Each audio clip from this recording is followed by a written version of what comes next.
আসসালামু আলাইকুম সম্মানিত শ্রোতারা, কেমন আছেন আপনারা? আশা করি আল্লাহর রহমতে আপনারা অনেক ভালো আছেন। বরাবরের মতন আজকেও আমি হাজির হয়ে গেলাম ভয়ানক একটি ঘটনা শোনানোর জন্য আপনাদের মাঝে। আজকের ঘটনাটির নাম হচ্ছে রক্তখেকো পিশাচ। তো চলুন শুরু করা যাক ঘটনাটি। আর আমার এই ঘটনাটি আপনাদের কাছে কেমন লেগেছে তা অবশ্যই কমেন্টের মাধ্যমে আমাকে জানিয়ে দিবেন। তো চলুন শুরু করা যাক। রবি নামে একজন এই ঘটনাটি আমাকে বলেছেন। তিনি যেভাবে আমাকে বলেছেন আমি ঠিক সেইভাবে বলার চেষ্টা করছি। এই ঘটনাটি প্রায় ৪৫ বছর আগের ঘটনা। শান্ত নিরিবিলি সবুজে ঘেরা ছিল আমাদের গ্রামটি। একদিন আমাদের বাড়ির পাশের বাড়ি থেকে অনেক চেঁচামেচির আওয়াজ পাই। তখন প্রায় রাত ১০টার বেশি হবে। তখনকার সময় রাত ১০টা মানে গ্রামে গভীর রাত। চেঁচামেচির শব্দ শুনে পাশের বাড়িতে গিয়ে দেখি শ্যামল কাকার বড়সড় একটা গরু কে যেন ঘাড় মটকে দিয়েছে। গরুটার শরীরে কোনো রক্ত নেই, মনে হয় কিছু একটা গরুটার শরীর থেকে সব রক্ত চুষে খেয়েছে। কি ভয়ানক দেখাচ্ছিল। আর এই গরুর কারণেই শ্যামল কাকার পরিবার চেঁচামেচি করছে। আমি শ্যামল কাকাকে বললাম, কি হয়েছে, কিভাবে হলো? শ্যামল কাকা বলল, রাত তখন আনুমানিক ৯টা বাজে। আমরা সবাই ঘুমিয়ে পড়েছি। হঠাৎ গোয়াল ঘর থেকে কোনো কিছুর ধস্তাধস্তির শব্দ পাচ্ছিলাম।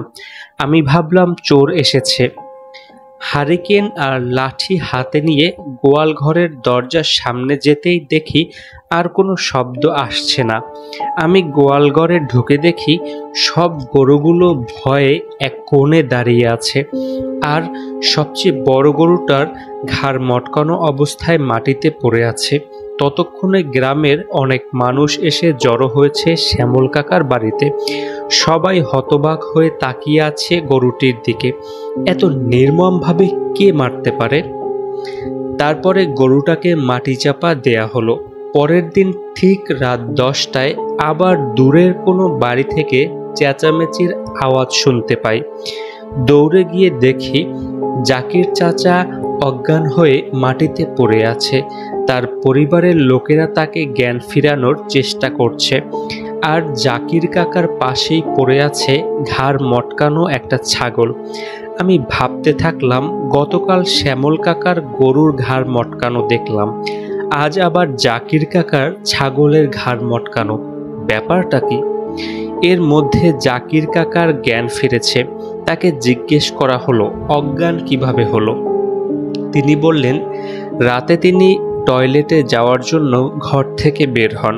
তিনি দেখতে পান তার ছাগল ঘরের পাশে কালো লম্বা কিছু দাঁড়িয়ে আছে। তিনি আস্তে আস্তে ওই অবয়বটার কাছে গেলেন। তিনি দেখলেন কালো লোমশ একটা প্রাণী জাকির কাকার থেকে উল্টো দিকে দাঁড়িয়ে একটা ছাগলের ঘাড় মটকে রক্ত খাচ্ছে। এটা দেখে জাকির কাকা চিৎকার দিয়ে অজ্ঞান হয়ে যায়। এই ঘটনা শোনার পর গ্রামবাসী বুঝতে পারে গ্রামে কোনো পিশাচের আগমন ঘটেছে। তারপর থেকে গ্রামবাসী সন্ধ্যার পর জরুরি কাজ ছাড়া ঘর থেকে বের হয় না। বেশ কিছুদিন কোনো সমস্যা ছাড়াই গ্রামবাসী দিন কাটাচ্ছিল। হঠাৎ একদিন আবুল চাচাকে চারদিকে ছোটাছুটি করতে দেখি। তাকে জিজ্ঞেস করলাম, কি হয়েছে? তিনি বললেন, তার ছেলে, যার বয়স ৮ বছর, দুপুরে সমবয়সীদের সাথে খেলা করতে বের হয়, কিন্তু দুপুর পেরিয়ে বিকেল হয়, এখন সন্ধ্যা, তারপরও ছেলে বাসায় ফিরেনি। তাই চারদিকে খোঁজাখুঁজি করছে। আমি আবুল চাচাকে নিয়ে গেলাম ওই সব ছেলেদের বাড়ি যাদের সাথে খেলা করছিল। তাদের সাথে কথা বলে জানতে পারি খেলা শেষ করে সবাই একসাথে বাড়ি ফিরছিল। তখন আবুল চাচার ছেলে বলে, তোরা যেতে থাক, আমি প্রাকৃতিক ডাকে সাড়া দিয়ে আসছি। তারপর আমরা সবাই যে যার মতো বাড়ি চলে যাই। আমরা তো ভেবেছি আপনার ছেলেও বাড়ি চলে গিয়েছে। কথা বলতে বলতে ততক্ষণে রাতের অন্ধকার নেমে গিয়েছে। আরও কিছু গ্রামবাসী সহ সবাই হাতে মশাল নিয়ে আবুল চাচার ছেলেকে খুঁজতে বের হই। কোথাও পাচ্ছিলাম না। সবাই আশা ছেড়ে দিয়ে যে যার মতো করে বাড়ি যাব ভাবছিলাম। তখন একজন বলে ওঠে, ছাড়াবাড়ির ওই স্থানে তো খোঁজা হলো না। সবাই ভাবে ছাড়াবাড়ির ওই স্থানে দিনের বেলাতেই তো কেউ যায় না, তাহলে ওই ছেলে সন্ধ্যার দিকে কেন যাবে? আসলে ওই বাড়িতে কেউ থাকে না। ওই বাড়ি নিয়ে নানা ঘটনা আছে, তাই এর নাম ছাড়াবাড়ি। সবাই মিলে ছাড়াবাড়ির দিকে গেলাম। গিয়ে দেখি ভয়ানক কাণ্ড। ছেলেটার ঘাড় মটকানো, বাঁকা করে রাখা হয়েছে। এই অবস্থা দেখে আর কারো বুঝতে বাকি রইল না এই কাজ পিশাচিনী ছাড়া আর কেউ করেনি। এদিকে ছেলের এই অবস্থা দেখে আবুল চাচা কান্নায় ভেঙে পড়লেন। সবাই ধরাধরি করে আবুল চাচার ছেলের লাশ বাড়িতে নিয়ে যায়। গ্রামের সবাই মিলে সিদ্ধান্ত নিল এইভাবে মৃত্যু আর দেখা যায় না। এখনই কিছু না করলে পিশাচিনী আরও ক্ষতি করবে। তাই গ্রামে একজন তান্ত্রিককে ডাকা হলো। তান্ত্রিক গ্রামে ঢোকার আগেই বলে দিল, গ্রামে রক্তখেকো পিশাচ আছে, ও অনেক শক্তিশালী। আমি এভাবে গ্রামে ঢুকতে পারবো না, আমাকে প্রস্তুত হয়ে আসতে হবে। তান্ত্রিক একটা দিনের কথা বলে যায়, যেদিন তান্ত্রিক আসবে। আর এই কদিন সবাইকে সাবধানে থাকতে বললেন। আর কিছু মন্ত্র পড়ে একটা কাজ করে দিলেন, যাতে যতদিন পর্যন্ত তান্ত্রিক গ্রামে না আসবে তার মধ্যে পিশাচিনী কোনো ক্ষতি করতে না পারে। তান্ত্রিক চলে গেল আর তার বলা কথা মতো কিছুদিন পর আসলো। তান্ত্রিক বলল, মাঝরাতে গ্রামে আসন বসানো হবে, কেউ যেন গ্রামের বাইরে না যায়। মাঝরাতে আসন বসানো হলো। তান্ত্রিক পিশাচিনীকে ডাকতে শুরু করলো। কিছু সময় ডাকার পর পিশাচিনী তান্ত্রিকের এক সহযোগীর মধ্যে আসে। পিশাচিনী বলে, কি আমাকে ডাকলি কেন? সবার রক্ত খাবো, তারপরে গ্রাম ছাড়বো। এই বলে অট্ট হাসিতে ফেটে পড়ে।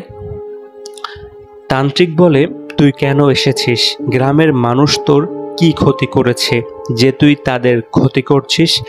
পিশাচিনী কোনো কথা বলে না। তান্ত্রিক তার ঝুলি থেকে কিছু ছাইয়ের মতো জিনিস বের করে সহযোগীর উপর ছিটিয়ে দেয়। তখন পিশাচিনী চিৎকার দিয়ে বলে, শরীর জ্বলে যাচ্ছে। তান্ত্রিক আবার বলে, কেন এসেছিস গ্রামে? পিশাচিনী তখন বলে, এই গ্রামে অনেক প্রাণী, তাই এসেছি। তান্ত্রিক বলে, তোকে গ্রাম ছাড়তে হবে। পিশাচিনী রাজি হচ্ছিল না। তান্ত্রিক তার সহযোগীর উপর আবার ছাইয়ের মতো পদার্থ ছিটিয়ে দেয়। তারপরে পিশাচিনী বলে, যাব। আর ছিটিয়ে দিস না, শরীর জ্বলে যাচ্ছে। তান্ত্রিক বলে, যাবার সময় সামনের জাম গাছের একটা ডাল ভেঙে দিয়ে যাবি। কিছুক্ষণ পর জাম গাছের একটা ডাল ভেঙে পড়ল। সবাই বুঝতে পারলো পিশাচিনী চলে গিয়েছে। তারপর থেকে গ্রামে আর কোনো সমস্যা হয়নি। তো এই ছিল আজকের ঘটনাটি। এই ঘটনাটি কেমন লেগেছে তা আপনারা অবশ্যই আমাকে কমেন্টের মাধ্যমে জানিয়ে দিবেন। সবাই ভালো থাকবেন, সুস্থ থাকবেন। আল্লাহ হাফেজ।